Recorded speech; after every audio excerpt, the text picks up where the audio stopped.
आजाद भारत में कोई प्रधानमंत्री ने सभी मुख्यमंत्रियों के साथ 40 बार बात की हो तो वो बता दे। और आप फेडरल स्ट्रक्चर की बात कर रहे हो। कोई कह सकता है हमारे राज्य में टीका नहीं मिला। टीका तो हम सबको देते थे, लगाने में राजनीति होती थी। मोदी टीका कर कर लोगों को रोक रहे थे। और जब देखा कि ये तो अब काम में आने लगा है, चुपचाप अंधेरे में 2 टीके लगाकर घर में बैठे, ट्वीट भी नहीं किया, जनता को गुमराह करते। ऐसे आपदा के समय में मान्यवर पूरी दुनिया में सबसे अच्छी लड़ाई हम लड़े, इसका कारण नेतृत्व है। नेतृत्व किस प्रकार से? नेतृत्व के कई प्रकार होते हैं। कोई अपने आप में विद्वान होता है, अभ्यास करता है, अच्छे भाषण कर लेता है, चुनाव जिताता है, उसको नेता मानते हैं। मगर मैं नेता मानता हूं क्योंकि हम सफल इसलिए हुए कि पूरी दुनिया में सरकारें कोविड-19 के खिलाफ लड़ रही थी। हमारे यहां केंद्र सरकार, राज्य सरकार और 130 करोड़ की जनता सभी लड़ रहे हैं। इसका नाम नेतृत्व। आजाद भारत में एक भी उदाहरण नहीं है, कोई सरकारी नोटिफिकेशन के बगैर एक नेता ने वायु प्रवचन किया कि कल जनता कर्फ्यू है, कोई अपने व्हीकल लेकर नहीं जाएगा और पूरा देश, एरोप्लेन बंद, रेलवे बंद, ट्रेन बंद, गाड़ी बंद। इतना बड़ा सम्मान किसी नेता के अपील को कभी नहीं मिला। हमने जब जनता कर्फ्यू निकाला, मखौल उड़ाते थे। थाली बजाकर जागरूकता लाने का काम किया, मखौल उड़ाते थे। दिया प्रगटाकर श्रद्धा व्यक्त करने का काम किया, ईश्वर से मदद मांगकर हमारी लड़ने की क्षमता का वृद्धि करने का काम किया, हमारा मजाक उड़ाते थे। और अंत में क्या हुआ? जो मजाक उड़ाते थे वो खुद ही मजाक हो गए मान्यवर, और देश की जनता ने दूसरी बार नरेंद्र मोदी को चुनकर भेजा। मान्यवर, एक बात हुई पीएम केयर की कि पीएम केयर में कोई ट्रांसपेरेंसी नहीं है, ये नहीं है, वो नहीं है। ढेर सारे आरोप लगाए। लगाने में तो अब एक कल्चर बना है, आरोप लगाना और भाग जाना। परंतु मान्यवर, ये तो पार्लियामेंट है, स्ट्रीट नहीं है। यहां आरोप लगाओगे तो जवाब भी सुनना पड़ेगा। अब धैर्य से सुनिएगा।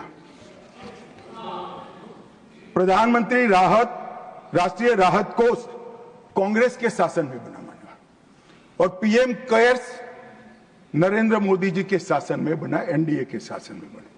कांग्रेस के शासन में एक परिवार का ही नियंत्रण होता था मान्यवर। इसके अंदर कांग्रेस के अध्यक्ष सदस्य होते थे मान्यवर।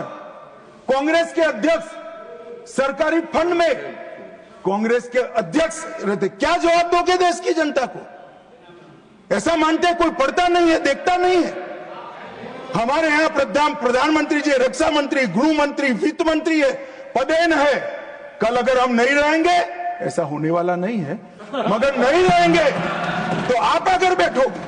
हमने भारतीय जनता पार्टी के अध्यक्ष श्रीमान नड्डा को नहीं रखा है, हमने पदेन व्यवस्था की। अब सुनिए आप। अरे काफी कुछ है सुनने के लिए, बैठिए। मान्यवर, कोई पारदर्शिता नहीं थी। आप बैठिए ना, आप बैठिए। Nothing will go on record. He is not yielding. No. Honorable Home Minister. मान्यवर, एक सेकंड। हाँ, मुझे सुनिए ना। मान्यवर, मैं गलत हूं तो कल लिखित रूप में आपको दे दूंगा, नहीं तो ऑथेंटिक कर लूंगा। आप चिंता मत करिए।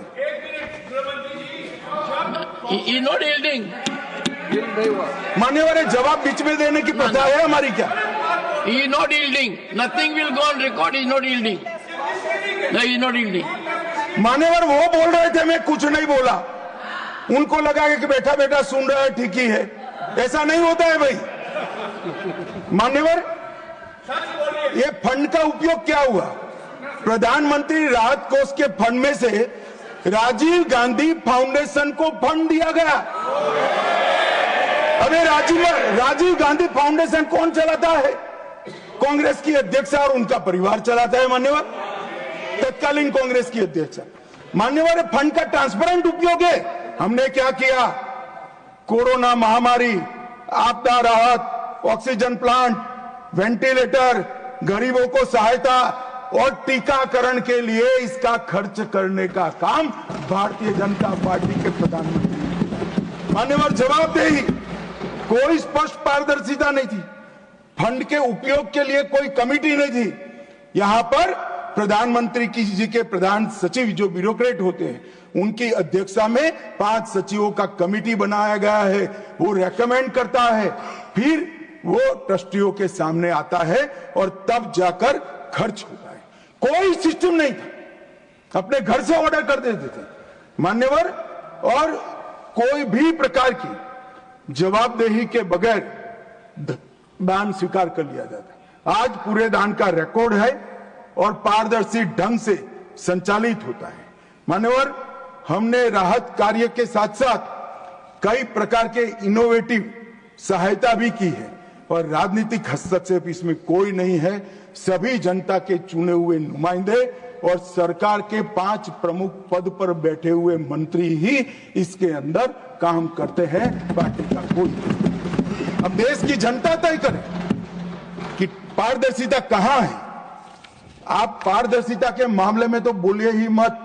जीप कांड से लेकर बोफोर्स तक इतनी पारदर्शिता आपने बताई है, 2G तक, कि पूरा देश थक गया है देखते थे। 12 लाख करोड़ के घपले घोटाले भ्रष्टाचार किए और तब जाकर वहां जाकर बैठे हो। मान्यवर,